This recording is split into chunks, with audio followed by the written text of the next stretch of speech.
Today we will going to discuss on the topic of the earthquake और हम जानेंगे भूकंप के बारे में।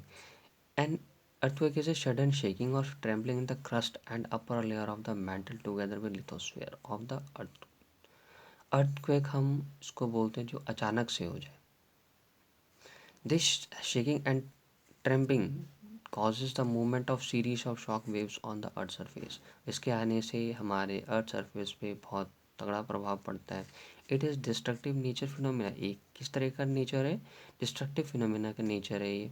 It may lead to destructive the life and property, और इससे हमारे लाइफ और प्रॉपर्टी का दोनों को नुकसान होता है। To understand what an earthquake, और हम जानेंगे अर्थक्वेक होता क्या है। Let us study the internal structure of the earth, और हम जानेंगे कि इनके internal structure of the earth के बारे में हम जानेंगे। देखते हैं स्ट्रक्चर ऑफ द अर्थ। हम देखते हैं earth is nearly spherical in shape. आपको ही पता है जो आपका अर्थ का जो शेप है कैसा है, स्फेरिकल शेप होता है। The surface of the earth is not smooth. जो आपका सरफेस जो आपका अर्थ है वो स्मूथ नहीं होता है। There are mountain, valley, plains, river, lakes, ocean, thick forest, desert, and a variety of structures on the surface of the earth. It is believed that the primitive earth melted within 800 million years in the of its formation. और आपको बताएं कि अर्थ जो है आपका spherical shape में, the surface of the earth is not smooth. आपका जो अर्थ का जो सरफेस वो स्मूथ नहीं है। देर आर, वहाँ पे क्या क्या है, माउंटेन है, प्लेन है, रिवर है, ओशन है, लेक है, फॉरेस्ट है, डेजर्ट है हमारे अर्थ सरफेस पे। It is believe that the primitive earth melted with in 800 million year of its formation. और ये मेल्टेड भी होता है और ये फॉर्मेशन भी होता है। The molten mass of the earth then begin to reorganize itself under the influence of gravity। तो आप देखेंगे स्ट्रक्चर ऑफ द अर्थ। सबसे पहला ओशन करंट क्रस्ट है, कॉन्टिनेंटल क्रस्ट है, lithosphere, asthenosphere, upper mantle, lower mantle, outer core और ये inner core. ये आपका स्ट्रक्चर ऑफ द अर्थ का ये डायग्राम है। The different layer types of the earth are, और देखेंगे different layer types of the earth के बारे में हम जानेंगे। First, the earth crust is thin outer covering of the earth. जो पहला क्रस्ट होगा वो थिन आउटर कवरिंग होगा हमारे अर्थ के। The earth crust is thinner at the ocean floor. जो हमारा अर्थ क्रस्ट है वो थिनर होगा कहाँ पे, ओशन फ्लोर में, देन इट्स कॉन्टिनेंट। तब क्या आएगा, कॉन्टिनेंट आएगा। It is about 6 to 11 kilometre at the ocean floor. ये इसका तकरीबन कितना किलोमीटर होगा, 6 से 11 किलोमीटर होगा किसके किसके ओशन फ्लोर से। And about 30 to 70 kilometre from the continent, और 30 to 70 किलोमीटर होगा आपका कहाँ तक, कॉन्टिनेंट में। Second, the layer pen beneath the earth crust is called mantle. जो layer beneath of the earth crust है उसको मेंटल बोलते हैं। It is about 2900 kilometre thick. It is very hot here and consists of semi solid rock, iron, magnesium and calcium. और आपका यहाँ पे काफ़ी हॉट, यहाँ पे hot here consist of semi solid rocks होते हैं, जैसे rock, iron, magnesium and calcium. The outer cover is about 2300 kilometer thick. जो आउटर कवर कोर होगा वो आपका 2300 किलोमीटर थिक होता है। It is believe to contain iron and nickel in a मॉर्टल state. और यहाँ पे आयरन कंटेन होता है, निकल कंटेन होता है मॉर्टल स्टेट पे। There is also some sulphur present here, और वहाँ पे सल्फर भी प्रेजेंट होते हैं। Now last point, the inner core is about 1200 kilometer thick. और जो इनर कोर होता है वो 1200 किलोमीटर थिक होता है। It is a solid ball.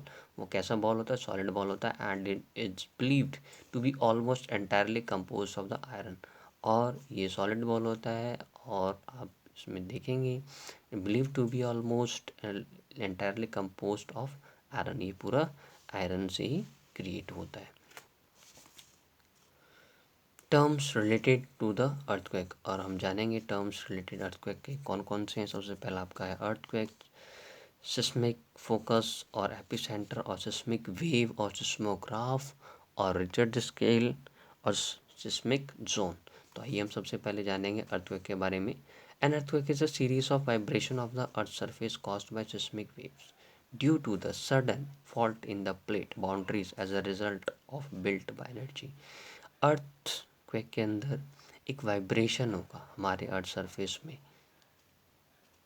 और जिसको हम बोलेंगे कॉज्ड बाय सिस्मिक वेव। और ये अचानक से ही होगा, हमारे प्लेट बाउंड्रीज क्या होती है, as a result of built up energy. और सिस्मिक फोकस क्या होता है, that point wave from where the shock waves of an earthquake originate due to sudden movement.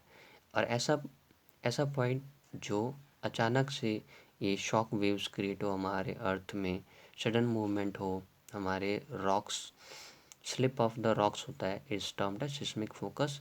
The seismic focus is also known as seismic origin और hypocentre. तो आगे हम जानेंगे epicentre के बारे में। Epicenter is the place on the surface of the earth directly above the focus. The intensity of the earth is the greatest at the epicenter. और seismic focus wave के बारे में जानेंगे। The wave generated in the lithosphere due to the sudden shifting of crust rocks is called shock waves और seismic waves। यानी ऐसा wave जो generate होता है लिथोस्फीयर पे due to the sudden shifting of crystal rocks, जिसको हम बोलते हैं शॉक वेव्स या फिर seismic waves. Seismograph, the instrument which detect and then record the intensity of the seismic wave generated by earthquake is called seismograph। और seismograph हम इसको बोलते हैं, जब अर्थक्वेक होता है तो उसके वेव को मेज़र करने के लिए हम सिस्मोग्राफ का यूज़ करते हैं। रिचर्ड स्केल क्या होता है, Richard scale is use to describe the magnitude of the earthquake. और रिचर्ड स्केल इसे यूज़ किया जाता है जिससे हम जान सकें मैग्नीट्यूड ऑफ द अर्थक्वेक क्या है इसका। Seismic zone, coastal towns located near fault lines especially prone to the earthquakes। यानी हम उसको बोलते हैं ऐसा एरिया जिसको कोस्टल टाउन हम तो बोलेंगे, जहाँ पे ज़्यादा ज़्यादा जो एरिया है जो प्रोन होगा अर्थक्वेक से, they are called the seismic और फॉल्ट जोन्स, जिसको हम सिस्मिक जोन या फिर फॉल्ट जोन बोलेंगे। In India the most vulnerable zones line Kashmir, western and central Himalayas, northern east Rann of Kutch, Rajasthan, the Indo Gangetic plan and also some area in the south. ये सब आपके कौन से एरिया, सिस्मिक जोन है, यानी फॉल्ट जोन्स हम इसको बोलते हैं। यानी इस एरिया में काफ़ी ऐसे पैमाने पे लगातार यहाँ पे ये जो अर्थक्वेक है ये होते ही रहते हैं। Thank you, thanks lot, we will meet again in next topic with next video.